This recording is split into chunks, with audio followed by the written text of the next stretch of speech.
వి gold trusted gold buyers తాకట్టులో ఉన్న బంగారాన్ని విడిపించి ఈ రోజు ఉన్న మార్కెట్ ధరకే కొనబడును.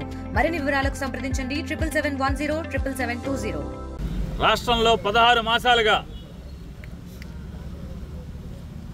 గతంలో దొంగ బ్రాందీ దొంగ సారా అంటే పక్క రాష్ట్రాల నుంచి సీసాలు కొనుక్కొచ్చి అమ్మటం అనేది అక్కడక్కడ వినున్నాం. కానీ ఇవాళ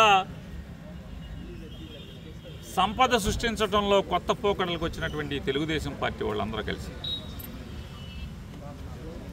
ఎన్నికల ముందేమో సంపద సృష్టిస్తాం అంటే ఏమన్నా రాష్ట్ర ప్రజలకి రాష్ట్రానికి విపరీతమైనటువంటి ఆస్తిపాస్తులు సంపాదిస్తారేమో ఆదాయాలు సంపాదిస్తారేమో అని ప్రజలు ఓటేస్తే వీళ్ళు ప్రజల్ని గాలి కొదిలి రాష్ట్రాన్ని గంగలో కలిపి వీళ్ళు మాత్రం ఎవడికాడు సొంతంగా సంపద సృష్టించే పనిలో పడ్డారు. ఎంత బరితెగించారంటే సొంతంగా బ్రాందీ సారాన్ని తయారు చేసేటువంటి కార్యక్రమాల్లోకి సొంతంగా ఫ్యాక్టరీలు పెడతాం.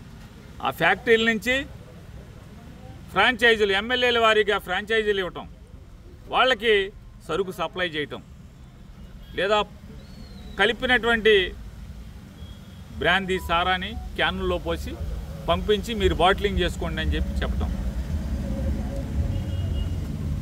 ఇవాళ ఆంధ్ర రాష్ట్రంలోనేటువంటి మద్యపాన ప్రియుల యొక్క అదృష్టం కనీసం ఈ 16 మాసాల్లో అన్నా మనతో వీళ్ళు ఎంత కల్తీ మద్యం తాగించారో అనేటువంటి జాగ్రత్తలోకి భయంలోకి వచ్చే పరిస్థితులు వచ్చినాయి. ఇవాళ ఒక్కడి మీద అంటే కూడా మామూలుగా అయితే వైఎస్ఆర్ కాంగ్రెస్ పార్టీ వాడున్న సోషల్ మీడియాలో పోస్ట్ పెడితే మొత్తం ఆడి ఫోన్ లాగేసుకోవటం, ఆడి పుట్టుపూతరాలు అన్నదమ్ములు ఎవడు, వాళ్ళ అమ్మ నాన్న ఎవడు, అవి ఎక్కడి నుంచి రోజు వాట్సాప్ ఏమైనా వచ్చినాయా లేదా అయ్యి వచ్చినాయి అని దానికి లింక్ లాగా ఒక 25 మందిని 50 మందిని తేవటం, అదేదో మామూలుగా అంతర్జాతీయ నేరస్తుడిలాగా ఓ టెర్రరిస్ట్ లాగా లేదా బాంబులు పెట్టేవాళ్ళలాగా మొత్తం అందరినీ తెచ్చేయటం, జీబులు వేసుకుని వెళ్ళి 10 జీబులు వేసుకురావటం, వీళ్ళందరినీ తీసుకొచ్చి తప్పుడు కేసులు పెట్టి జైల్లో పెట్టడం. బాబా ఆయన పోసాని కృష్ణమురళి ఏంటి అన్నాడు, రాజకీయంగా మీరు అన్నట్టే ఆయన కూడా అన్నాడు. దానికి పవన్ కళ్యాణ్ని సాటిస్ఫై చేయడం కోసం అతను నేను రాజకీయాలు మానేశానని చెప్పినా కూడా పవన్ కళ్యాణ్ని తృప్తిపరచడం కోసం, అంటే వీళ్ళదేంటంటే వీళ్ళ ప్రభుత్వం అంతా కూడా ఎవడో ఒకటి తృప్తిపరచడానికి ఏదో ఒకటి చేసుకుంటే వెళ్తుంది అయితే ప్రజలను తృప్తిపరచడానికి ఏమీ చేయరు. 16 ఇతని మీద 17 కేసులు పెట్టి రోజు ఏదో ఒక జైలుకి తిప్పుతా ఎంత హింసించారో చూసాం. మరి ఈ బ్రాందీ వాళ్ళు ఏం చేశారు, ఎవరిని అరెస్ట్ చేశారు, వాళ్ళ ఫోన్లు లాక్కున్నారా, ఎక్కడ సారాని ఎండుకి వెళ్ళరా, ఎవడు దీంట్లో తయారు చేసింది, ఎవడు ఎక్కడెక్కడి నుంచి వచ్చినాయి సరుకులు, దీని వెనకాల ఏ ఎమ్మెల్యే ఉన్నాడు, వెళ్ళరు. అసలు నిన్న చూసాం కొల్లు రవీంద్ర ఆర్భాటం, ఈ సొల్లు మాటలు. ఇబ్రహీంపట్నంలో ఫ్యాక్టరీని నడిపినటువంటి జనార్దన్ అనే అతను ఆఫ్రికాలో ఉన్నాయంట, ఆఫ్రికా నుంచి బొంబాయి వచ్చాయంట, బొంబాయి నుంచి గన్నవరం వచ్చాయంట, గన్నవరం నుంచి ఎయిర్పోర్ట్ బయట ఆయన మామూలుగా నడుచుకుంటూ వచ్చి మామూలుగా ఎట్టగా మనకి ఎవరన్నా పెళ్ళికో పబ్బానికో వచ్చే చుట్టాలను రిసీవ్ చేసుకుంటాం కదా, ఎదురెళ్ళి ఆ గేట్ బయట వెళ్ళి ఆ రెడ్డి అని తీసుకెళ్తున్నారు. సిగ్గు శరం దేవుడు, అసలు మీకు ఏం పెట్టలేదు అనుకుంటా. అసలు ఏం చేయాలి అంటే నిజంగా దొంగ అంటే మీకు వాడికి లాలూసి లేకపోతే బొంబాయిలో పట్టుకోవాలి కదా, బొంబాయి నుంచి గన్నవరం వచ్చాడు, రన్వే మీద పట్టుకోవాలి కదా, లోపల పట్టుకోవాలి కదా, సెక్యూరిటీ చెక్ దగ్గర అక్కడ పట్టుకోవాలా. మామూలుగా ఏం చేస్తారు, మంత్రులు వీళ్ళు వస్తుంటే వాళ్ళ పిఏలను గన్మెన్ వాళ్ళు ఎదురెళ్ళి సూట్ కేసు తీసుకుని కారులో పట్టుకెళ్తుంటారు. అట్టా ఆయన తీసుకుని ఆడి సూట్ కేసు అందుకుని జాగ్రత్తగా ఆయన తీసుకెళ్తున్నారు. ఇంతకన్నా ప్రభుత్వం ఆడు లాలూచి పడిపోయారంటాకి వేరే సాక్ష్యం ఏమైనా కావాలని అడుగుతున్నాను రాష్ట్ర ప్రజలందరినీ కూడా. చూసాం కదా మనందరం కళ్ళకు కట్టినట్టు, ఆడి ఫోన్ కనపడతలేదంట. గమ్మత్ ఏంటంటే ఆ ఫ్యాక్టరీ నేనే నడిపేశాను మొత్తం అంతా అన్నాడు, ఫోన్ కనపడతలేదు, ఫోన్ లేదంట. మామూలుగా అసలు ధర్నా చేస్తే నీ ఫోన్ ఇచ్చే అని లాక్కుంటున్నారు. ధర్నా చేయటం ఫోన్ లాక్కోవటం ఏంటి? సారా బ్రాందీలు ఫ్యాక్టరీలు పెడితే మాత్రం అటు ఫోన్ లేదంట, ఫోన్ కనపడలేదంట. అంటే ఎంతకన్నా దుర్మార్గం మీరు. అంటే ఈ కేసును మాఫీ చేసే ప్రయత్నం కాదు. ఎందుకు మాఫీ చేయాలి? ఎందుకు మాఫీ చేస్తారు? ఆయన్ని గట్టిగా పట్టుకుంటే ఆడు మొత్తం జడ్జి గారి దగ్గరికి వెళ్ళి మీ పేర్లన్నీ ఎవడెవడు దీంట్లో నెల నెల ఎవడేం తీసుకున్నాడు, మనోడికి ఏమి ఇచ్చాడు, బందరోడికి ఎవడెవడికి ఏమి ఇచ్చాడో మొత్తం బయటకు వస్తుంది. కాబట్టి అన్నీ పిసుక్కుని వాళ్ళ ఆయన జాగ్రత్తగా తీసుకెళ్ళి కూర్చోబెట్టి ఫోన్ దొరకలేదు, ఏం దొరకలేదు, అయిపోయిందా క్లోజ్ చేసేయండి. నాకేం జయచంద్రారెడ్డికి ఏం తెలియదు, ఎవరికేం తెలియదు, మొత్తం నేనే చేశానని స్టేట్మెంట్ ఇచ్చేస్తాడు. వెంటనే జైలుకి పెట్టేసేసి పంపించేస్తాడు. మన సారా మంత్రి గారు ఒకటి చెప్తున్నాడు నిన్న, మేము ఒక యాప్ ఇస్తున్నాం, యాప్ డౌన్లోడ్ చేసుకోండి, బ్యాన్ తీసేసాం మీద క్యూఆర్ కోడ్ స్కాన్ చేయండి, నాణ్యమైన మందో కాదో చూసుకోండి అని చెప్తున్నాడు.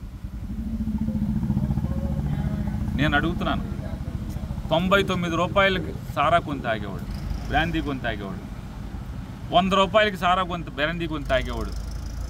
అది సెల్ ఫోను అంటే పెద్ద ఫోన్ ఉండి క్యూఆర్ ఆండ్రాయిడ్ ఫోను లేదా పెద్ద ఫోన్ ఉండి చాట్ అంత ఫోన్ ఉండి దానిలో యాప్ డౌన్లోడ్ చేసుకుని దానిలో సీసా కొనంగానే స్కాన్ చేసే పరిస్థితులు ఉన్నాయా? ఇప్పుడు ఈ స్టేట్మెంట్లు ఇచ్చిన వాళ్ళు, క్యూఆర్ కోడ్ పెట్టిన వాళ్ళు అయితే వాళ్ళకి పెద్ద ఫోన్లు ఉంటాయి, ఐఫోన్లు ఉంటాయి, 4 ఫోన్లు ఉంటాయి, స్కాన్ చేసుకుంటారు, మీరు తాగేది నాణ్యమైందో కాదో తాగుతారు. కానీ రోజు కూలీనాలి చేసుకునేవాడు, కోట్ల మంది ప్రజలు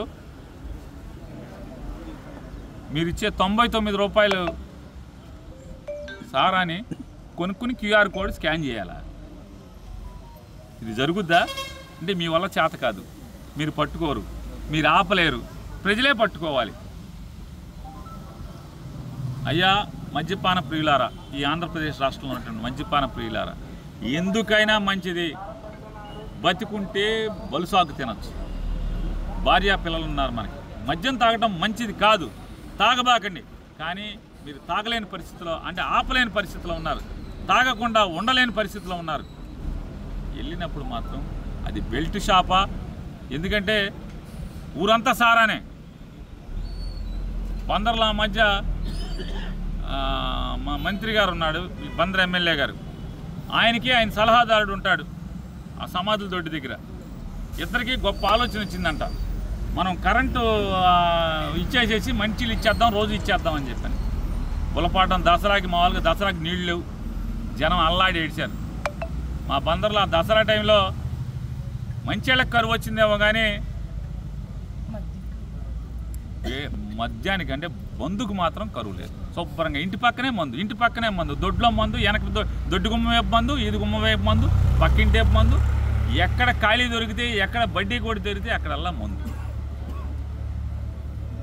ఇంత విచ్చలవిడిగా అందుబాటులో ఉన్నప్పుడు మీరు ఇబ్బంది పడటం అంటే నాలుగు లాగేయటం కరెక్టే. ఎందుకంటే పక్కనే దొరుకుతుంది కదా, దూరంగా అయితే వెళ్ళి తెచ్చుకోవాలి, పక్కనే దొరుకుతుంది కాబట్టి నాలుగు లాగేసేటువంటి పరిస్థితులు ఉంటాయి. అంటే రమ్మని పిలుస్తూ ఉంటుంది. మామూలుగా వెనకడికి ఎన్టీ రామారావు తెలుగుదేశం ఎందుకు పెట్టాడు, తెలుగుదేశం పిలుస్తుంది రా కథలు రా అన్నాడు. వీళ్ళే ఉన్నారు బ్యాన్ తీసి ఇంటి పక్క పెట్టాం రా కథలు రామన్నారు వీళ్ళు. కొల్లు చంద్రబాబు కలిసి అంటే రామారావు పార్టీని ఎక్కడికి తీసుకొచ్చారు చూడండి. వీళ్ళు ప్రజలకు కోరుకునేది ఒకటే, అయ్యా మీరు కొంటే కొన్నారు బ్యాందీని, కాస్త ఒక మూతడు వాసన చూడండి, సీసాన్ని తెరిపారా చూడండి, వాసన చూడండి, ఇంత నీళ్ళలో కలుపుకుని నోట్లో పోసుకుని బాగోపోతే అంటే రుచి తేడా ఉంటే సీసా పారేయండి, ప్రాణాల మీదకి ఎందుకు తెచ్చుకుంటారు? జాగ్రత్త అయ్యా. అమ్మా ఇంట్లో ఆడపిల్లలకు కూడా చెప్తున్నాం, మీ భర్తలకి మీ కుటుంబంలో ఎవరికైతే తాగుడు కట్టిపెట్టలేనటువంటి పరిస్థితులు, అంటే ఇంత దుర్మార్గంగా బ్యాందీ సారా కల్తీ జరుగుతున్నా కూడా ఆపలేని పరిస్థితుల్లో ఉంటే కనుక వాళ్ళు ఆ అలవాటుని మానుకోలేని పరిస్థితులు ఉంటే చెప్పి పంపండి ఇంటికాడ. అది బాబు ఎందుకురా బాబు, నోట్లో పోసుకో, ఒక గుక్క నోట్లో పోసుకుని బాగుంటే తాగు, లేకపోతే కనుక వెంటనే సీసా పారేరా బాబు, అప్పో సప్పో ఇంకో సీసా కొనుక్కుందాం. అంతేగాని జాగ్రత్తగా ఉండండి. మందు కొన్నప్పుడు చూసుకోండి, మందు నోట్లో పోసుకుని రుచి చూశాక మాత్రమే మిగతాది ఖాళీ చేయండి అని చెప్పని మందు బాబులందరికీ, మందు ప్రియులందరికీ కూడా విజ్ఞప్తి చేస్తుంది. ఈ రకంగా కల్తీ మద్యాన్ని నివారించలేకపోవటమే కాకుండా వీళ్ళే ఆర్గనైజ్ చేసి ఇవాళ అందులో దొరికినటువంటి ముద్దాయిల్ని రాచ మర్యాదలతో ట్రీట్ చేయిస్తున్నటువంటి ఈ ప్రభుత్వం, ఈ మంత్రిని బర్తరఫ్ చేయాలి. ఈ ప్రభుత్వం కూడా ఖచ్చితంగా పాలించడానికి అర్హత లేనటువంటి ప్రభుత్వం. ప్రజల చేత ఓట్లు వేయించుకుని అందరినీ ద్రోహం చేశారు. ఆఖరికి బ్యాందీ వాళ్ళను కూడా, తాగుబోతులను కూడా ద్రోహం చేసినటువంటి ఇటువంటి దిక్కుమాలిన ప్రభుత్వం ఈ దేశంలో ఎక్కడా ఉండదు. ఎక్సైజ్ అధికారులకి గవర్నమెంట్ నడిపేవాళ్ళు, ఏలేవాళ్ళు పచ్చి పాపాత్ములుగా ఉన్నారు. ఇవాళ పట్టుకున్నది కూడా ఎక్సైజ్ వాళ్ళే పట్టుకున్నారు.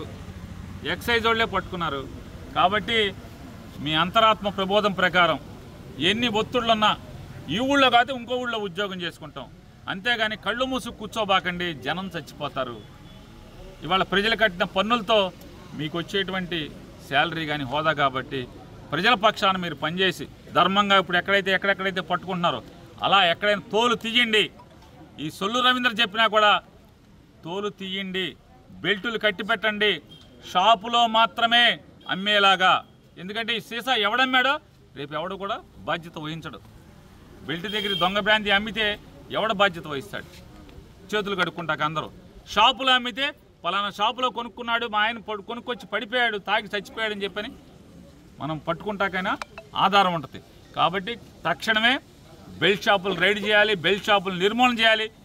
ఈ బ్రాందీ కల్తీదో మంచిదో తెలియని పరిస్థితిలో ఇవాళ రాష్ట్రం అంతా కూడా కలుషితం అయిపోయింది. కాబట్టి షాపుల్లో మాత్రమే, బారుల్లో మాత్రమే బ్రాందీ అమ్మేలాగా గట్టి చర్యలు తీసుకోవాలని చెప్పని ఎక్కడ మంత్రులు చెప్పినా, ఎమ్మెల్యేలు చెప్పినా ఈ జిల్లాలో తప్పుడు బ్రాందీ, తప్పుడు నడత నడుస్తున్న వాళ్ళందరం కూడా బెండు తీయమని చెప్పని ఎక్సైజ్ అధికారులని కోరుకుంటాకు వచ్చాం.